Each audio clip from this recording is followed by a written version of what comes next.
Let's listen to Hunter Hess. He's a U.S. skier at the podium, microphone, full Team USA uniform. Many have already seen this, but here it is again, just in case, before I tear them apart. Play it, boys. If it aligns with my moral values, I feel like I'm representing it. Just because I'm wearing the flag doesn't mean I represent everything that's going on in the U.S. This is how you represent your country at the Olympics. Roll it, guys. I love representing the U.S. I freaking love living there. I love it, and I'm so happy I get to represent USA! That was Tamara Mensah-Stock, a wrestler after winning gold in the Tokyo Summer Games. 1996, Carrie Strug lands on one leg and salutes the flag. 2008, the Redeem Team dominates in Beijing while America is in the middle of a financial crisis and a heated election.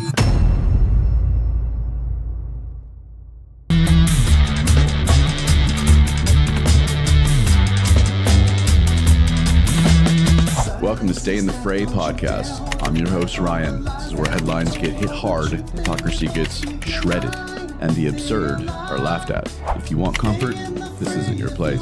If you want blunt and unfiltered, I'm your guy. Join me in the fray. All you gotta do is just listen up. All right, hey everybody. Got to talk about the Olympics. I don't understand why these athletes feel like talking shit. You knew I was going to speak out, so here we go. I was going to actually open with the Olympic Village apparently running out of condom distribution again. It's now the most undisciplined orgy in human history, I hear. I don't know enough, but you just research it a little bit and you find out some things. All right. I'll tell you a little bit before I jump in.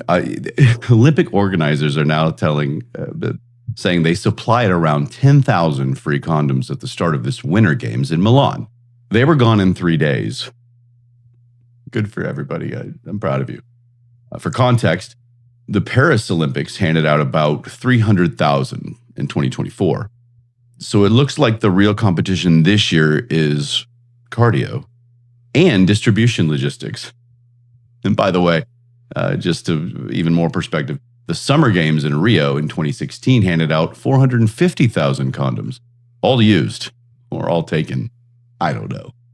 Just some fun facts on promiscuity here at Stay in the Fray podcast. As much as I'd love to talk about just Olympic athletes banging, by the way, that would be an amazing reality TV show. I need to get serious.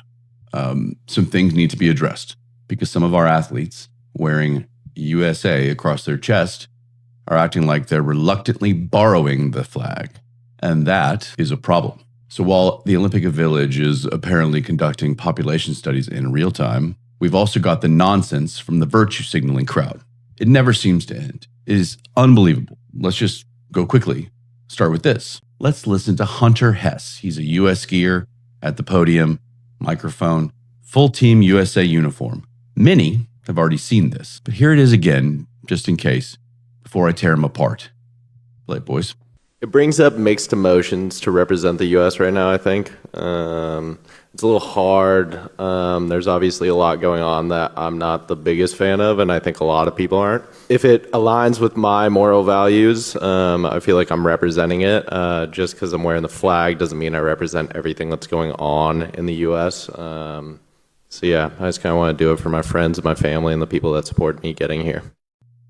Sorry, I know I rolled my eyes like 6 times, but it deserved it. Mixed emotions. If it aligns with my moral values, he's just doing it for his friends and his family.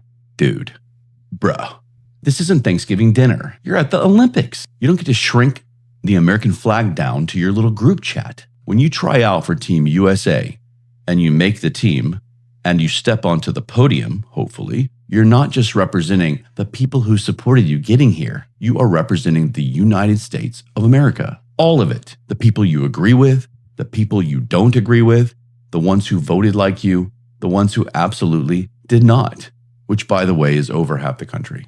That's the gig. And this whole, well, I'm wearing it, but I don't really represent everything that's going on. That is self-righteous nonsense. You don't get to wear the uniform and emotionally distance yourself from it like it's a toxic relationship. If what he's talking about is the immigration enforcement, federal policy by ICE or all that, those are laws passed by elected government and enforced under constitutional authority. You can disagree with them all you want, dude. You can vote differently. You can even protest on your own time peacefully. But when you're literally selected to represent the country on a world stage, this is not your TED Talk. This isn't your therapy session. This is not America, yay, but only the parts I vibe with. And here's where it really falls apart for me. There are many documented cases every single year of violent crimes committed by people who were here unlawfully. You don't like the term illegal aliens? That's what they are. But I'll appease you for now. Undocumented. I've been through many examples of these in previous episodes. Those victims are real. Those families are real. Law enforcement files those cases. I mean, court systems process them. You don't get to pretend that enforcement is some cartoon villain while innocent Americans deal with very real consequences. You want to have a policy debate? Fine. But don't stand under the American flag and say, I'm kind of representing it, but not really. That's weak. If wearing the flag makes you uncomfortable because you don't like who's in office or how certain laws are being enforced, then don't try out for the American team. Go compete for yourself. Go compete for your brand. But if you're going to wear USA across your chest, own it. All of it. Now, it wasn't just one douchebag skier having mixed feelings. We've also got the captain of the U.S. curling team weighing in. Curling, a sport that looks like professional house cleaning on ice. I kid. I actually want to learn the rules so I can understand, because it seems kind of fun to watch, and I do kind of tune into it sometimes. So I'm just joking. But here's Rich Ruohonen. So I'm going to say it. He's the coach. And he's talking about Minnesota specifically. I assume he's from there. And the Constitution. Play this, guys.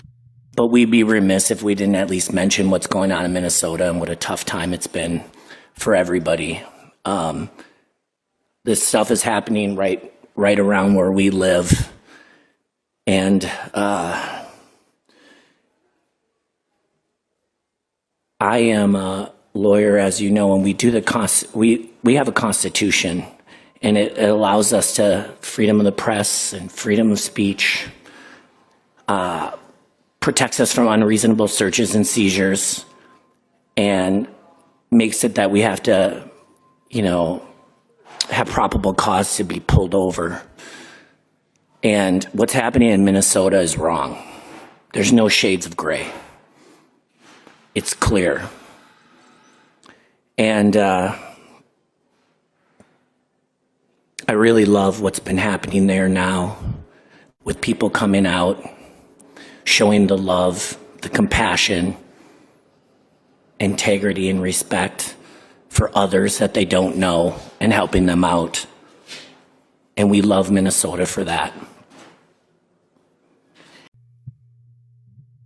Goodness. First of all, I love when Olympic athletes, much less coaches, suddenly they transform into constitutional scholars mid-tournament. It's amazing. One minute we're talking about broom angles. The next minute we're doing Supreme Court analysis. He says what's happening is wrong. There are no shades of gray. Actually, Rich, there are shades of gray in policy debates. Where there are not shades of gray are when civilians in your state attack law enforcement officers carrying out federal orders. That part's pretty binary. You also invoked the Constitution. Freedom of speech still exists. 100%.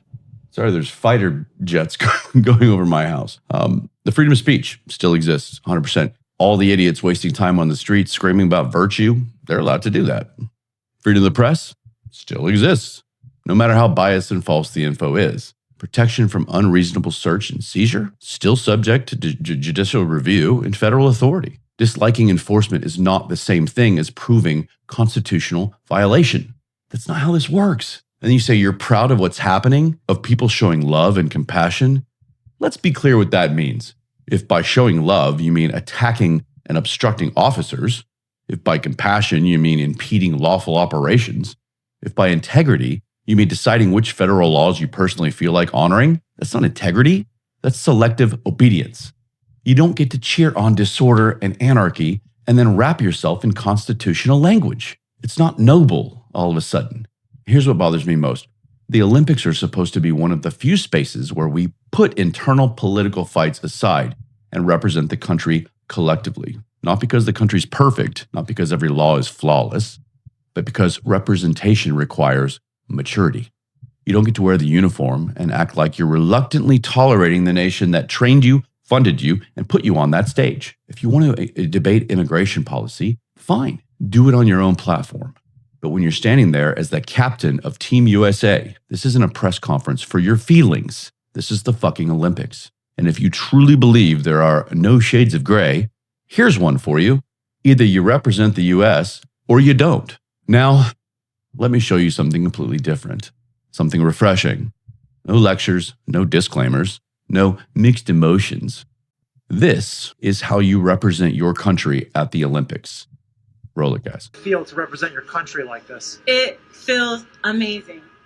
I love representing the US. I freaking love living there. I love it. And I'm so happy I get to represent USA. That's it. That was Tamara Mensah-Stock, a wrestler after winning gold in the Tokyo Summer Games. That's the energy. That's not blind nationalism. That's not political endorsement. That's gratitude. That's understanding the moment. She probably didn't agree with every single policy happening in Washington when she won gold. I don't agree with every policy happening in Washington right now, contrary to what some of you trolls like to claim. That's not the point. The point is maturity. You can live in a country, benefit from a country, train under its flag, compete under its anthem, and still understand that representing it is bigger than your personal political mood. That clip of Tamara is pure joy. The other clips, those were disclaimers. And here's what makes this contrast even stronger. We've seen other athletes in these games as well. Layla Edwards, first black U.S. female hockey player. Erin Jackson, believe she's a speed skater. Athletes like this who are proudly speaking out about representing the United States. No hesitation, no caveats, no but, just pride in the opportunity. That is adulthood. That is someone who understands this moment is bigger than me. That's the difference. One posture says, I'll represent the country, but I need you to know that I have some objections. The other posture says, I'm grateful to carry this flag no matter what. You do not have to think America is flawless to be proud to represent it. But if you feel the need to emotionally distance yourself from it while literally wearing it across your chest, maybe the issue isn't the flag, maybe it's the ego. Let's go back to 1980, Lake Placid, the miracle on ice. A bunch of American college kids beat the Soviet Union in the middle of the Cold War. The Soviets were the most dominant hockey team in the history of the sport, probably. This was not just a normal rivalry. This wasn't just sports. This was US versus the USSR. Democracy versus communism. The Cold War at full temperature. Was America politically unified in 1980? No. Inflation was high. The Iran hostage crisis was unfolding. Carter and Reagan supporters were at each other's throats. Sound familiar? But when that final buzzer went off, or when Mike Eruzione scored that goal to take a lead, nobody asked who he voted for. No one asked who voted for who at celebration. Nobody stepped up to the mic and said, let me make sure you know I don't agree with every policy happening right now. They waved the flag. They represented the country. That is what the Olympics are. Fast forward to 2002, Salt Lake City, 5 months after 9/11.